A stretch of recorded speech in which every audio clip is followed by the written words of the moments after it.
What is going on, PGL fans, Pokemon Global League, all you nice people out there? My name is Powder, and I was a coach last season for the PGL, but this time around, I'm coming and hitting you guys hard with that analyst work.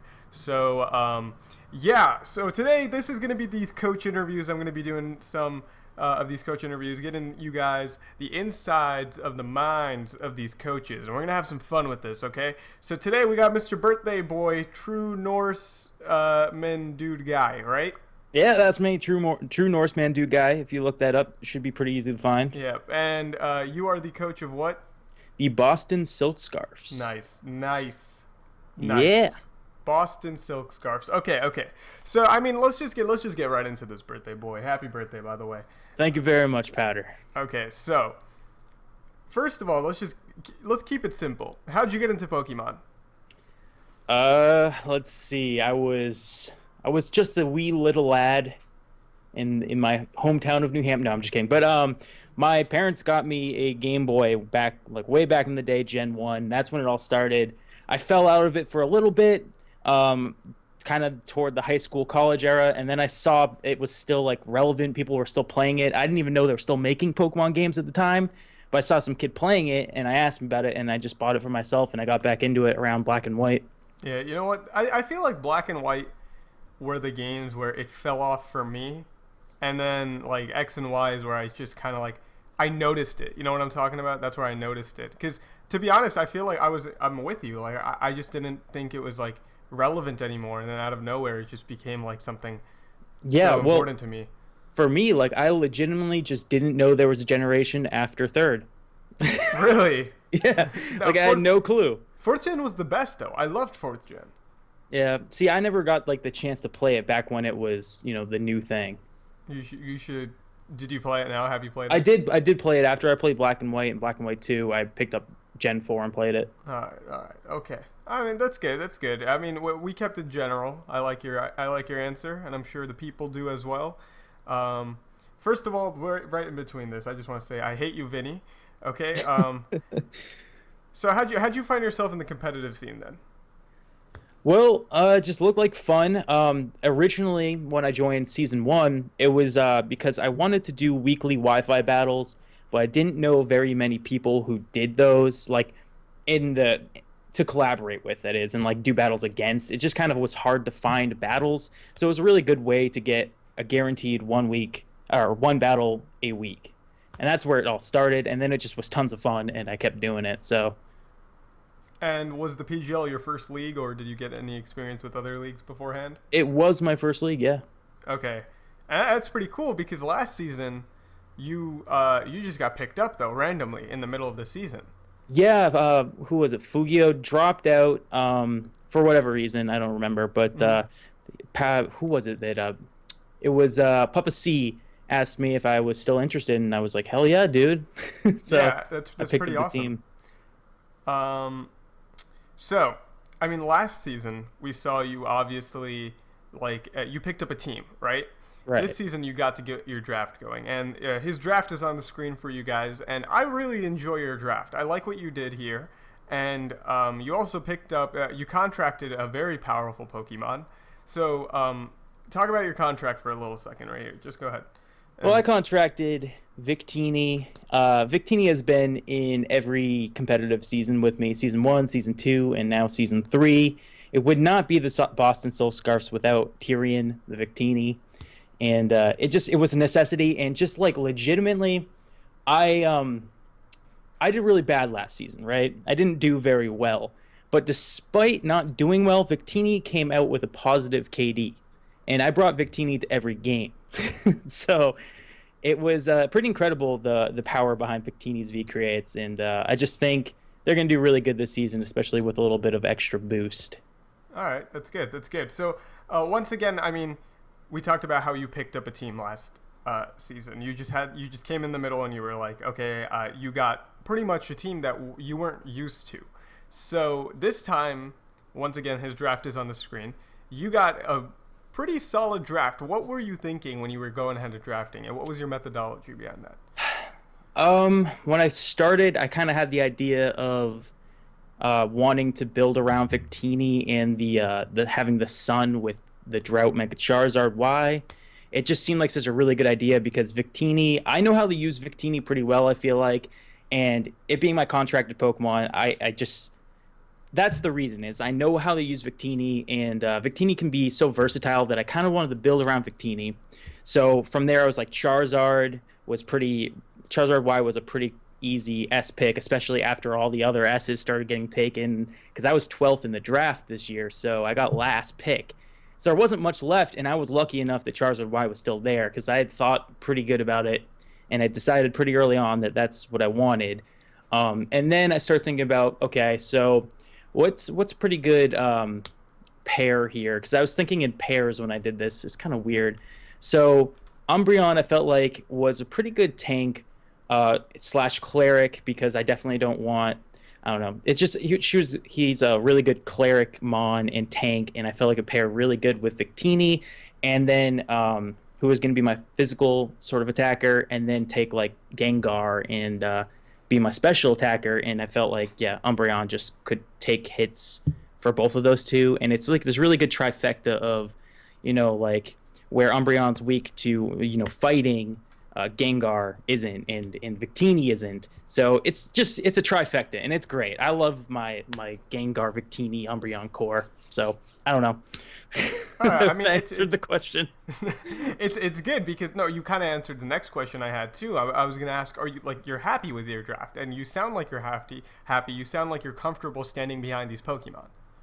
I am. There is some iffiness.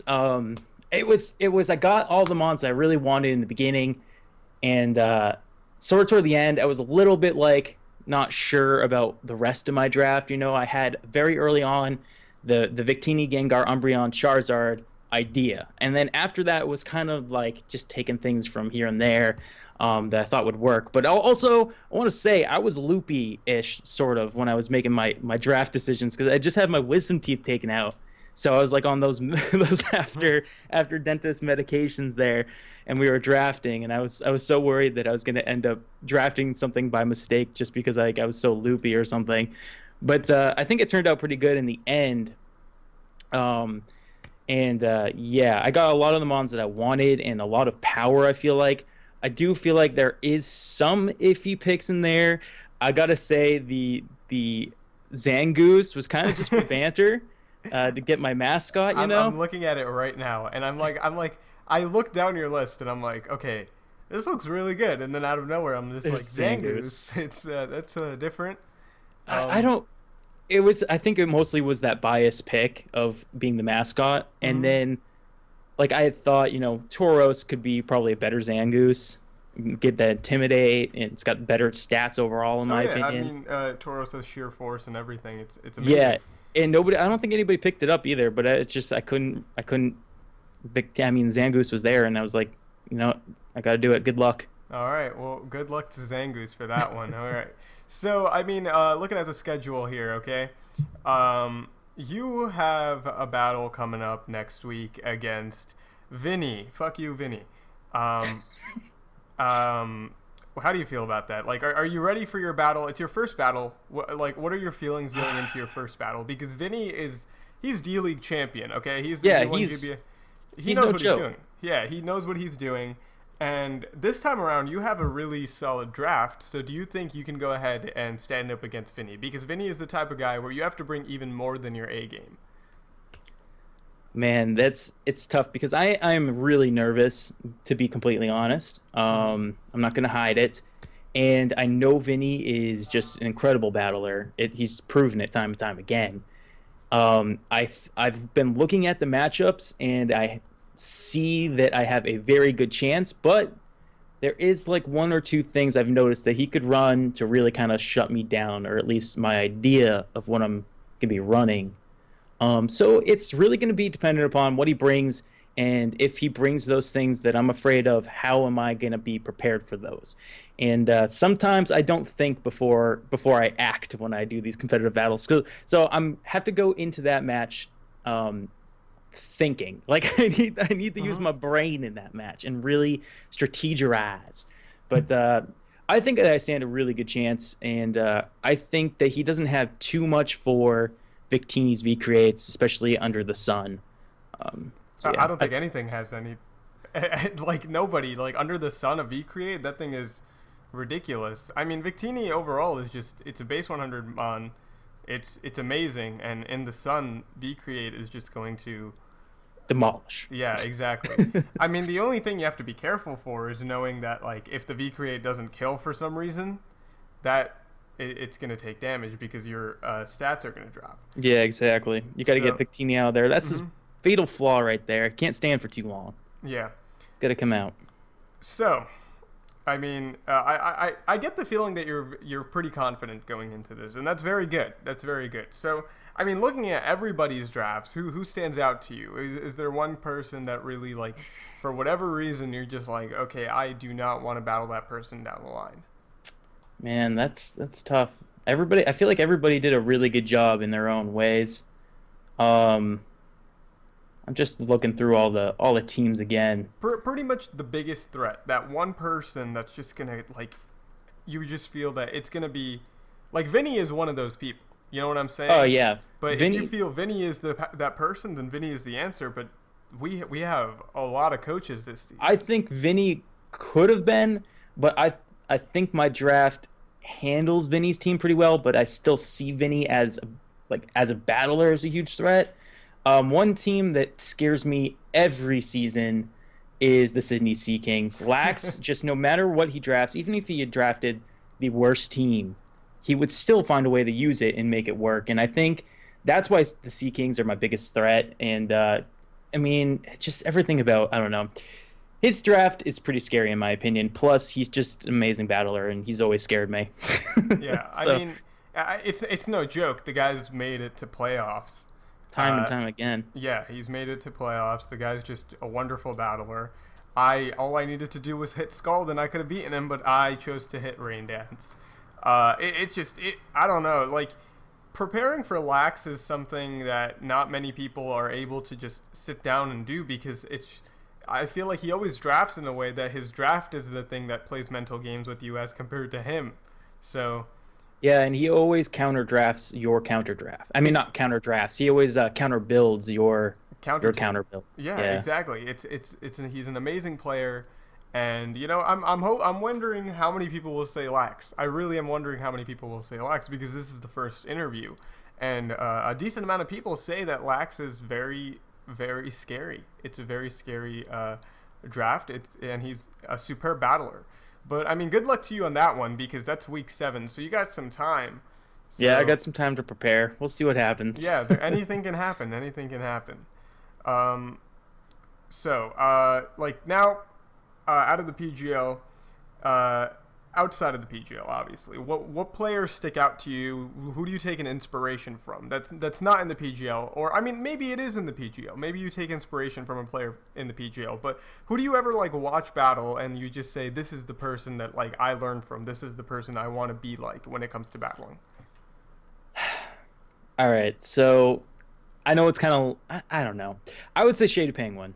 And I know that's going to be either that like one that like so many people are going to say or so many people don't want to admit, but it's Shady Penguin because he just has so much fun doing it. And that's all that there really is to it, you know, for me. It's you want to do good, but you just want to have fun and you want people to enjoy you battling. And that's me. Like, I just want people to enjoy watching me do it.